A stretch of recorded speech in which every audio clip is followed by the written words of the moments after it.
Hi, my name's Elizabeth Koo, and I'm from Westfield High School, and today I have the opportunity to talk to our superintendent, Dr. Garza, and just ask her some questions about, from the student's perspective, what's going on. Hi, Dr. Garza. Thank you so much for coming. I'm very happy to meet with you. Thank you. First of all, I want to thank you so much for all the extra days off that we have this year. I know that there's been some changes in the calendar, full-day Mondays in elementary schools. Would you like to talk about that? Well, first of all, I can't take responsibility for all the extra days off that you had last year, and I know students were very appreciative. We got lots of feedback from students last year, although I will tell you it did create lots of strain on the system. So I'm hoping we don't have as many snow days this year, so I'm keeping my fingers crossed. But it did prompt us to really sit back and really examine our elementary schedule. And as we looked at it, we realized that we needed to change our elementary schedule because we have to meet the requirements by the state of 990 hours or 180 days. And because of our half-day Mondays, we were unable to meet that rule by the 990 hours. And so that's why we had to go to school 3 days beyond the advertised calendar. And no one liked that. And so probably students talked about that a lot too. And of course, as you can imagine, attendance was very low, and it's not our best instructional time or opportunities when it's that late in the year.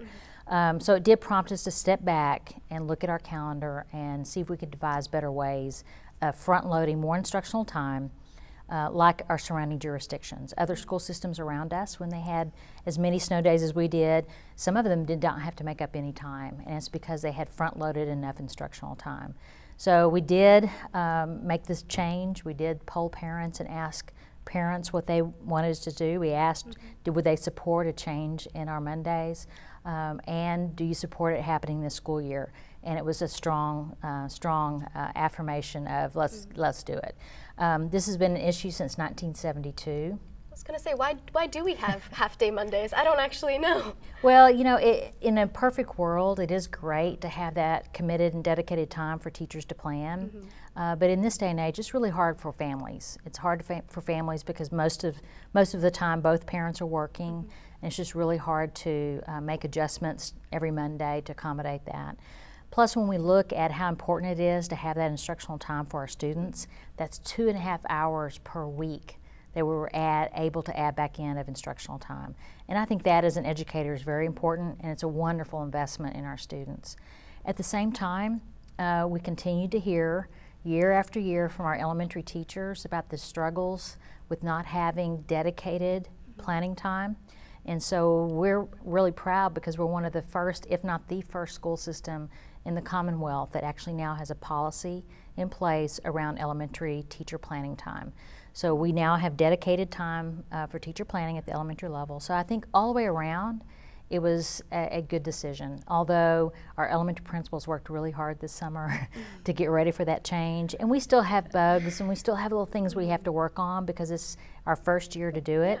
But overall, I think as we continue to work through kind of making it all work, it's a great investment in our students, a great investment in our teachers, and it's been very strongly favored by our parents. In fact, it's probably the one thing I hear about most in the community when I go to the grocery store or anywhere. I'll hear from parents about thank you for changing the Monday. So I think it's been a great change for our school community, and we can miss 13 days of school and not have to make up any time next year. So is that how you got the time for it then? Yes. So hopefully we won't have to make up as many days this year, and hopefully we won't have that many snow days. So we are from a very large area. Fairfax County is one of the 10th largest districts or something like that in the nation, actually.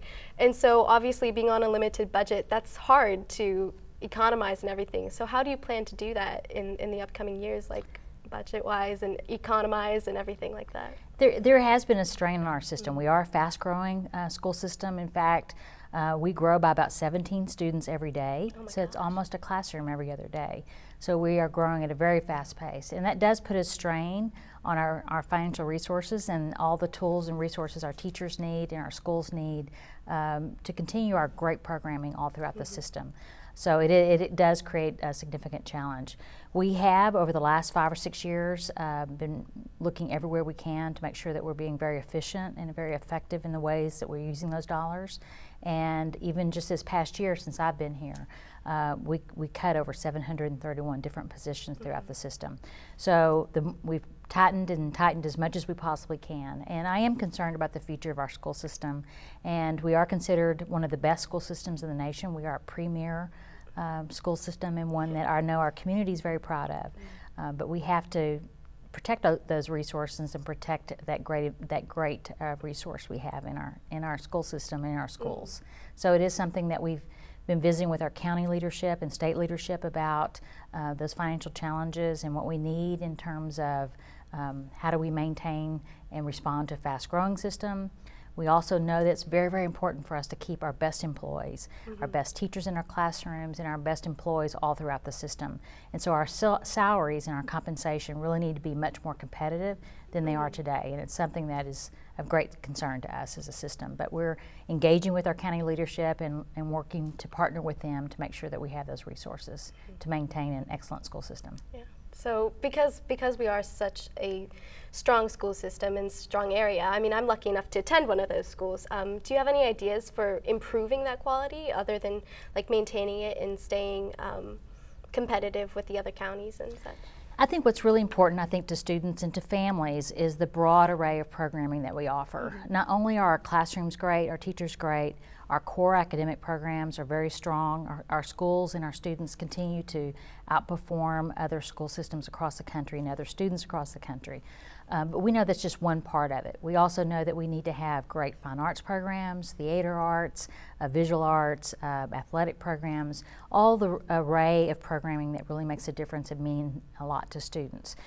So we've been talking with our delegation in Richmond and through other leaders throughout the nation about, de-emphasizing so much high-stakes testing and providing more opportunity and more room for authentic instruction, authentic assessment for our teachers, more project-based learning, which we know is important to students, and to continue to support the full array of programming, such as the languages that we even begin in the elementary school. We know all of those programs are what make a well-rounded, well-prepared student for the future.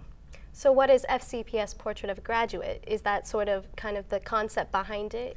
Is that sort of just kind of the general letterhead of that kind of idea and focus?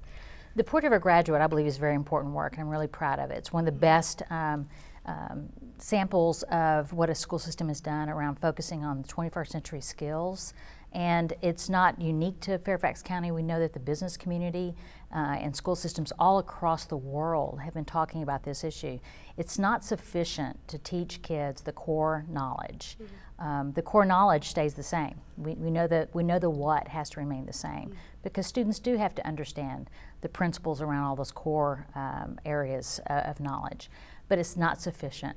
We know that students need to be able to use that information in new and novel ways. They need to be able to apply it across disciplines. We know that we need critical thinkers, we need problem solvers, we need strong communicators. So it's not sufficient.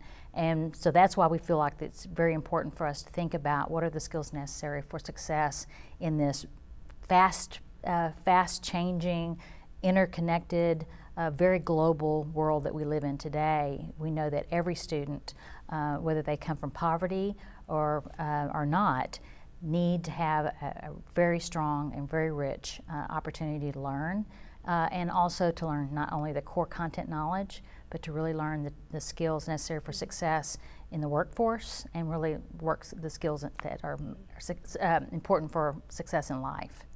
So we have such high expectations. How can those students and the school system meet those expectations? I think there are a couple of things that we can do. As we talk with state and federal and national leaders, we've created a one-size-fits-all system in public schools today. And we believe that there's a way to create a rigorous program of studies, but that provide multiple ways to get a high school diploma, not just one size fits all. Not all students are going to be engineers, not all students are going to a four-year university, but how do we provide those multiple pathways to a high school diploma? We believe there are ways to do that without lowering standards for some students. I think that's number one. The other thing is, I think we do need to do more to create and really begin to initiate the conversation with our larger community around this balance that's so important to maintaining mental wellness and overall well-being in our students. Some of our students take on a lot, and we think that that's important. We have very successful students in our system, and we're very proud of them. But at the same time, we know that we need to balance the workload around homework. We need to do better there, and test and major assignments. But also, we need to really engage our parent community and really thinking about how many rigorous college-level courses some of our students are taking, and how does that couple with all the other demands that they have on their plate, such as journalism class or the yearbook editor or lacrosse team. Those are about managing time. And I think that we can do a better job of working with our students and also families to make sure that that work-life kind of balance is very thoughtful as our students plan their life, because it is important. Well, thank you so much for meeting with me today and answering my questions. So thank you. Delighted to have the opportunity. Thank you.